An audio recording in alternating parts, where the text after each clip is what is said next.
Worried about gout? Check out Ural, the effective urinary alkalinizer. Ural, neutralize your uric acid problem now.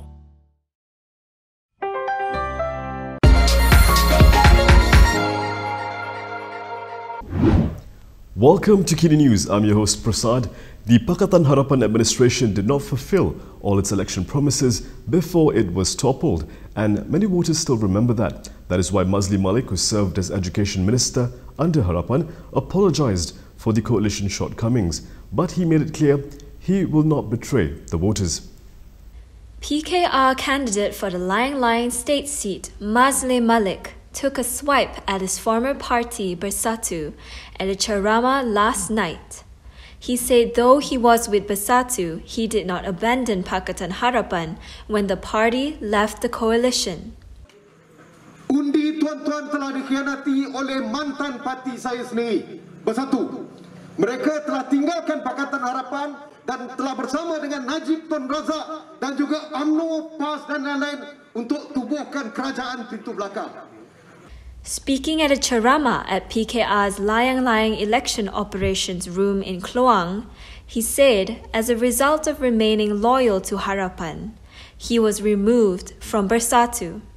Maszlee also apologized to Simpang Renggam voters for not being able to fulfill all of Harapan's promises, as it could only govern the country for 22 months. Tetapi kita telah berjaya melakukan banyak perkara reformasi sedaya mungkin. Jadi bagi pihak kami daripada Pakatan Harapan dan juga Parti Keadilan Rakyat, saya ingin minta maaf kepada rakyat Layang-Layang jikalau kami tidak dapat menunaikan semua janji dalam tempoh hanya 22 bulan yang telah diberikan. Maafkan kami. Just how much money did 1MDB lose? That's a question even its latest auditor has yet to figure out. The extent of 1MDB's losses still cannot be determined. This is the reality more than 5 years after a new auditor, Parker Randall, was appointed. According to a written reply by the Finance Ministry, the delay was because the old auditors, KPMG and Deloitte, had withdrawn their respective reports. The ministry said, therefore, the total losses of 1MDB as of now cannot be determined. Parker Randall was appointed as an auditor on January 5th, 2017. The firm was the fourth to examine 1MDB's books since 2009. Muda may need to start looking for a new operations centre in Larkin after the party was accused of squatting. Muda has been accused by a Johor government-linked company of squatting on their property. Johor-owned PIJ Holdings Sendirian Berhad through its subsidiary PIJ Property Development Sendirian Berhad also lodged a police report against the youth-led party. Muda is currently using the premises as the party's election operations centre. The disputed location concerns Perbadanan Islam Johor's incubator Usahawan building in Taman Perbadanan Islam, Tulang Baru, located within the state seat of Larkin in the suburbs of Johor Bahru. Muda's Larkin candidate Rashid Abu Bakar called a press conference this afternoon to refute the squatting allegation. He furnished a tenancy agreement a member of their team had signed with the premises landlord. He added that Muda supporters had fundraised for the year-long tenancy. The AG's Chambers has decided to drop its bid to forfeit almost 16 million ringgit in the accounts linked to the family members of a top UMNO figure. The government has withdrawn its application to forfeit almost 16 million ringgit from accounts belonging to former Tabung Haji chairperson Abdul Aziz Abdul Rahim's family. The accounts in question belong to his wife Khadijah Muhammad Noor and their 4 children, as well as a shop lot owned by their company Azira Management Consultants.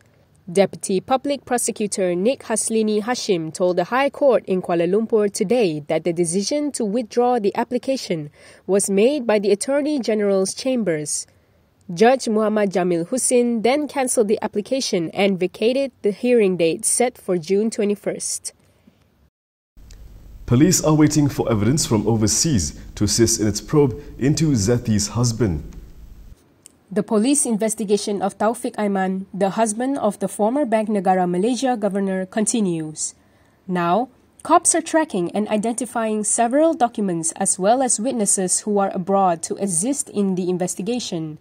Bukit Aman Commercial CID Department Director Muhammad Kamarudin Muhammadin said police had contacted the countries involved and have yet to receive the required response. Speaking to the media today, he said the investigation paper on Tawfiq was wrapped up. However, they have since received orders from Attorney General's chambers to obtain the documents and witnesses involved. According to Kamarudin, the police could not arbitrarily obtain the statements of witnesses and related documents and have to wait for the green light from the countries involved. Earlier, the media reported that Tawfiq, via a legal firm, had issued a statement to clarify he had not received any form of bribes from anybody.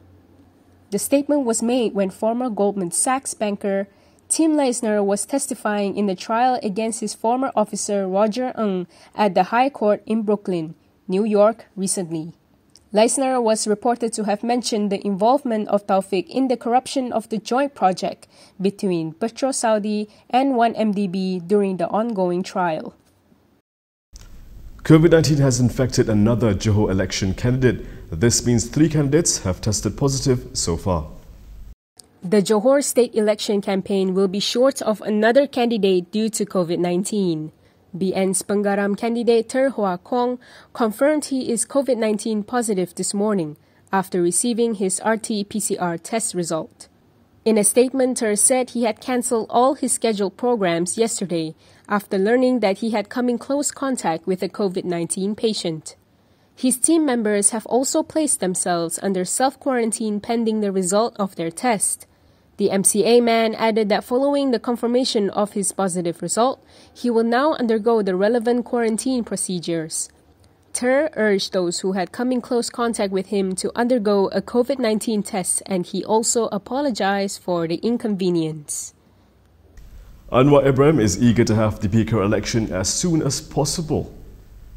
PKR President Anwar Ibrahim wants his party's election to be held as soon as possible. This comes after suggestions to postpone.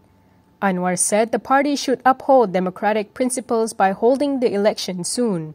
He said this today while launching the Adil mobile application, which will allow PKR members to register and vote online in the upcoming PKR party election. He said the party leadership were chosen in 2018 with a clear mandate for a certain number of years. He added that the party must respect the mandate of the Rakyat and its members by immediately carrying the party election.